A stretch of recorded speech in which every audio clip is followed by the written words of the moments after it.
नमस्कार दोस्तों। प्रस्तुत है मुंशी प्रेमचंद जी के द्वारा रचित एक बेहद मर्म स्पर्शी कहानी गृहदाह। अगर आपको ये वीडियो पसंद आए तो प्लीज़ इसे लाइक कर दीजिए और मेरे चैनल को सब्सक्राइब करके बेल आइकन को प्रेस कर दीजिए। चलिए शुरू करते हैं। सत्य प्रकाश के जन्मोत्सव में लाला देव प्रकाश ने बहुत रुपए खर्च किए थे। उसका विद्यारंभ संस्कार भी खूब धूमधाम से किया गया। उसके हवा खाने को एक छोटी सी गाड़ी थी। शाम को नौकर उसे टहलाने ले जाता था। एक नौकर उसे पाठशाला पहुंचाने जाता। दिन भर वहीं बैठा रहता और उसे साथ लेकर घर आता। कितना सुशील होनहार बालक था। गोरा मुखड़ा, बड़ी बड़ी आंखें, ऊंचा मस्तक, पतले पतले लाल अधर भरे हुए पाँव। उसे देखकर सहसा मुंह से निकल पड़ता था, भगवान इसे जिला दे, प्रतापी मनुष्य होगा।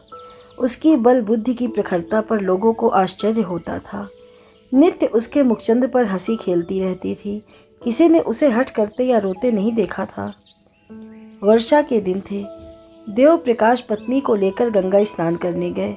नदी खूब चढ़ी हुई थी, मानो अनाथ की आंखें हों। उनकी पत्नी निर्मला जल में बैठकर जल क्रीड़ा करने लगी। कभी आगे जाती, कभी पीछे जाती, कभी डुबकियां मारती, कभी अंजुलियों से छींटे उड़ाती। देव प्रकाश ने कहा, अच्छा अब निकलो, सर्दी हो जाएगी। निर्मला ने कहा, कहो मैं छाती तक पानी में चली जाऊं। देव प्रकाश, और जो कहीं पैर फिसल जाए। निर्मला, पैर क्या फिसलेगा। यह कहकर वह छाती तक पानी में चली गई।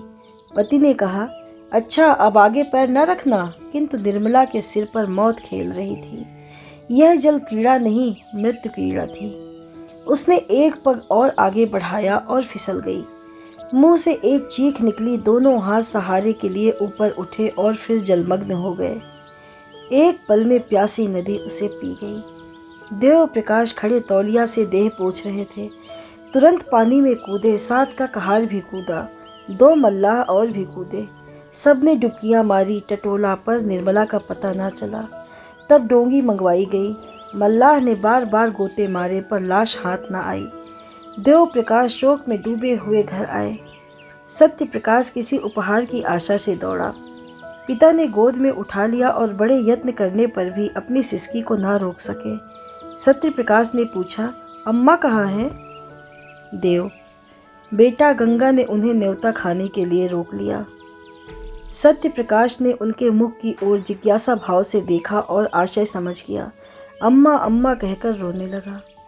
मातृहीन बालक संसार का सबसे करुणाजनक प्राणी है। दिन से दिन प्राणियों को भी ईश्वर का आधार होता है, जो उनके हृदय को सहलाता रहता है। मातृहीन बालक इस आधार से वंचित होता है।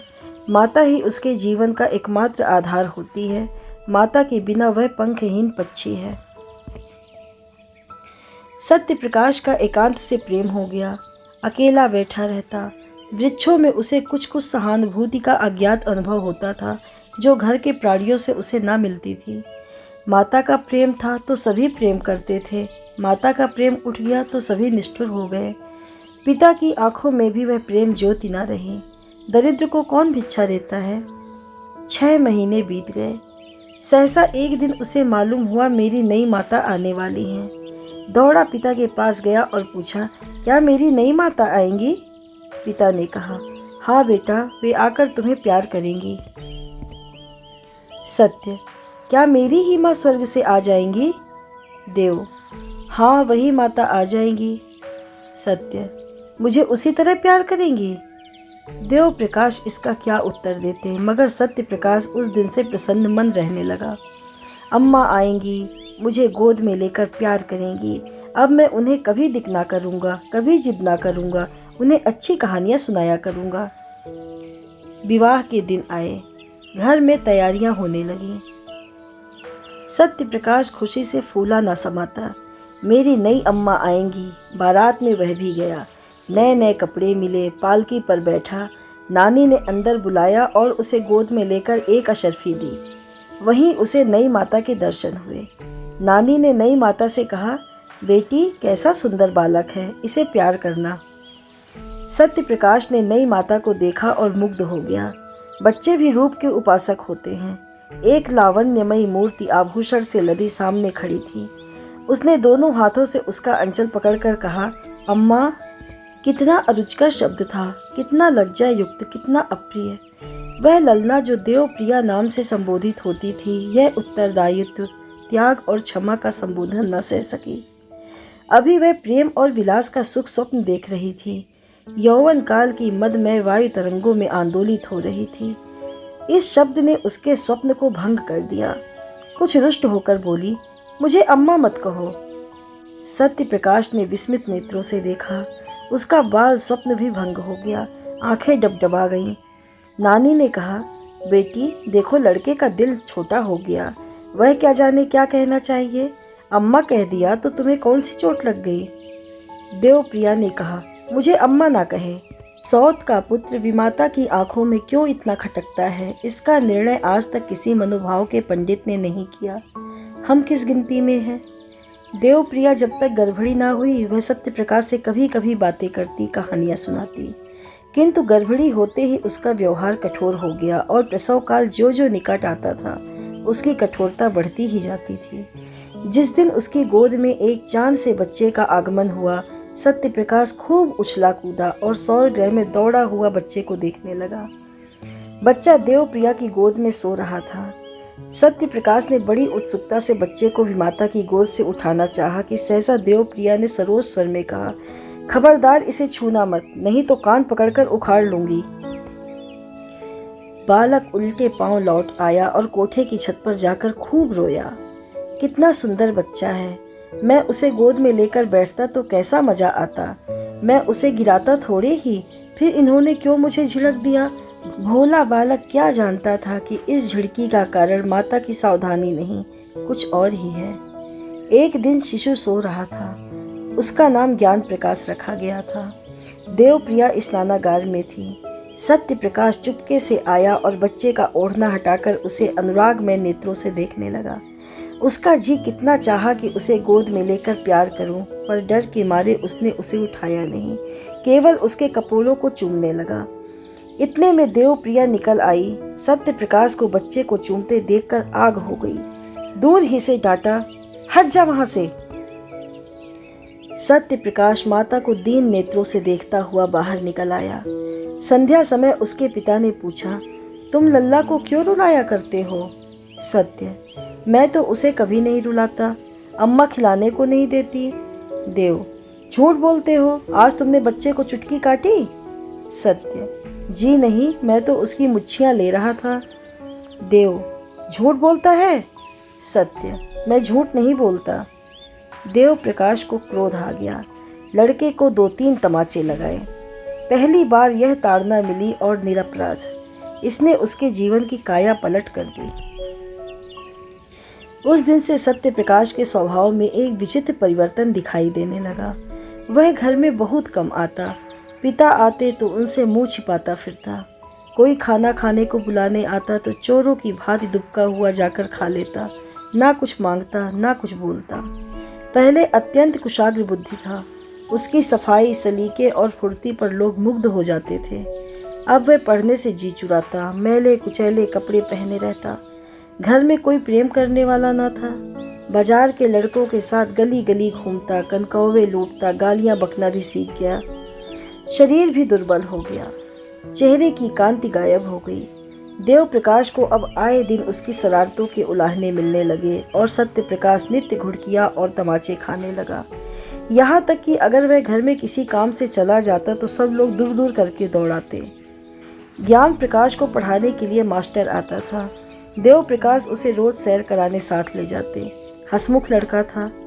देवप्रिया उसे सत्य प्रकाश के साथ से भी बचाती रहती थी। दोनों लड़कों में कितना अंतर था।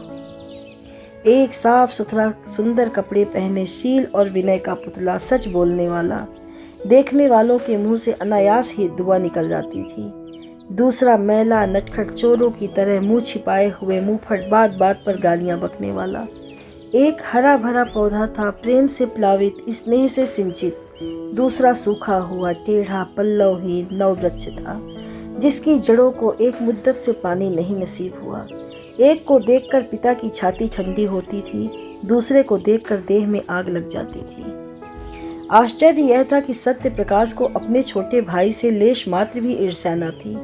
अगर उसके हृदय में कोई कोमल भाव शेष रह गया था तो वह अपने भाई के प्रति स्नेह था। उस मरुभूमि में यही एक हरियाली थी।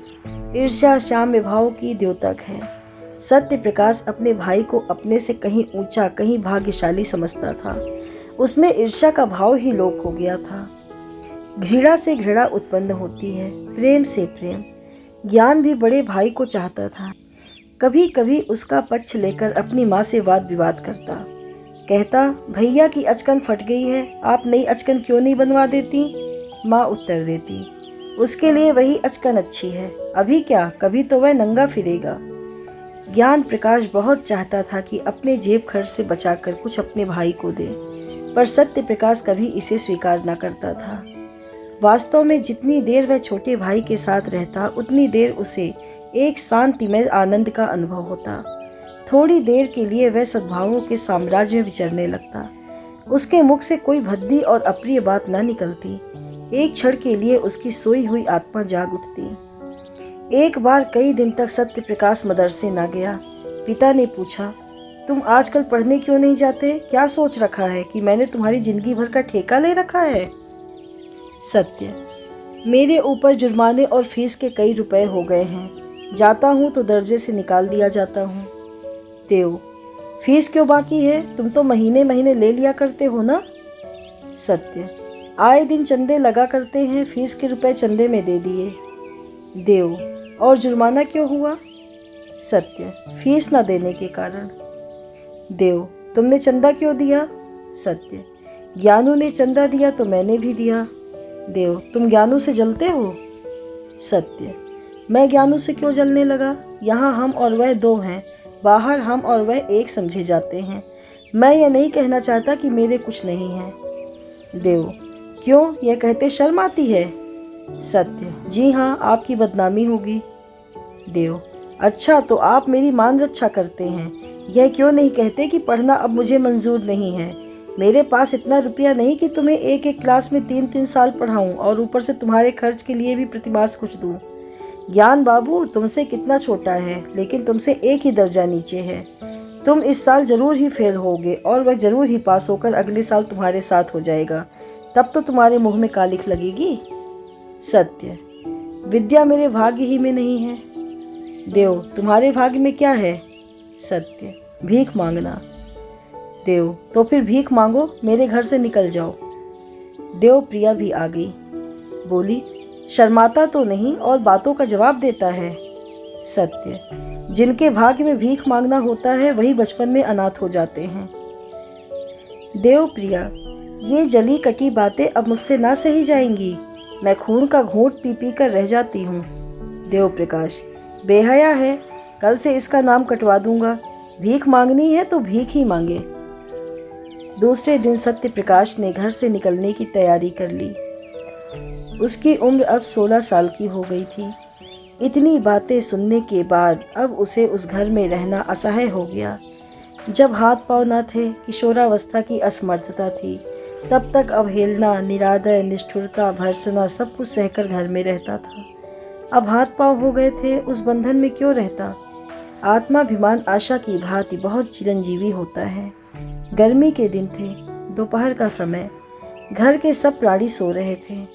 सत्य प्रकाश ने अपनी धोती बगल में दबाई, छोटा सा बैग हाथ में लिया और चाहता था कि चुपके से बैठक से निकल जाए कि ज्ञानू आ गया और उसे कहीं जाने को तैयार देखकर बोला, कहाँ जाते हो भैया? सत्य, जाता हूँ, कहीं नौकरी करूँगा। ज्ञानू, मैं जाकर अम्मा से कह देता हूँ। सत्य, तो फिर मैं तुमसे छिपकर चला जाऊँगा। ज्ञानू, क्यों चले जाओगे? तुम्हें मेरी जरा भी मोहब्बत नहीं? सत्य प्रकाश ने भाई को गले लगाकर कहा, तुम्हें छोड़कर जाने को जी तो नहीं चाहता, लेकिन जहाँ कोई पूछने वाला नहीं है वहाँ पड़े रहना बेहयाई है। कहीं 10-5 की नौकरी कर लूँगा और पेट पालता रहूँगा, और किस लायक हूँ। ज्ञानू, तुमसे अम्मा क्यों इतना चिढ़ती है? मुझे तुमसे मिलने को मना किया करती है। सत्य, मेरे नसीब खोटे हैं और क्या। ज्ञानू, तुम लिखने पढ़ने में जी नहीं लगाते? सत्य, लगता ही नहीं, कैसे लगाऊं? जब कोई परवाह नहीं करता तो मैं भी सोचता हूँ, यही होगा, ठोकर खाऊंगा बला से। ज्ञानू, मुझे भूल तो न जाओगे? मैं तुम्हारे पास खत लिखा करूँगा, मुझे भी एक बार अपने यहाँ बुलाना। सत्य, तुम्हारे स्कूल के पते से चिट्ठी लिखूंगा। ज्ञानू रोते रोते, मुझे ना जाने क्यों तुम्हारी बड़ी मोहब्बत लगती है। सत्य, मैं तुम्हें सदैव याद रखूंगा। यह कहकर उसने फिर भाई को गले लगाया और घर से निकल पड़ा। पास एक कौड़ी भी न थी और वह कलकत्ते जा रहा था। सत्य प्रकाश कलकत्ते क्यों कर पहुंचा, इसका वृत्तांत लिखना व्यर्थ है। युवकों में दुस्साहस की मात्रा अधिक होती है। वे हवा में किले बना सकते हैं, धरती पर नाव चला सकते हैं, कठिनाइयों की उन्हें कुछ परवाह नहीं होती। अपने ऊपर असीम विश्वास होता है। कलकत्ते पहुंचना ऐसा कष्ट साध्य न था। सत्य प्रकाश चतुर युवक था। पहले ही उसने निश्चय कर लिया था कि कलकत्ते में क्या करूंगा, कहाँ रहूंगा।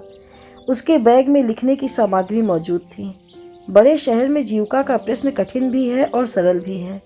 सरल है उनके लिए जो हाथ से काम कर सकते हैं, कठिन है उनके लिए जो कलम से काम करते हैं। सत्य प्रकाश मजदूरी करना नीच काम समझता था। उसने एक धर्मशाला में असबाब रखा।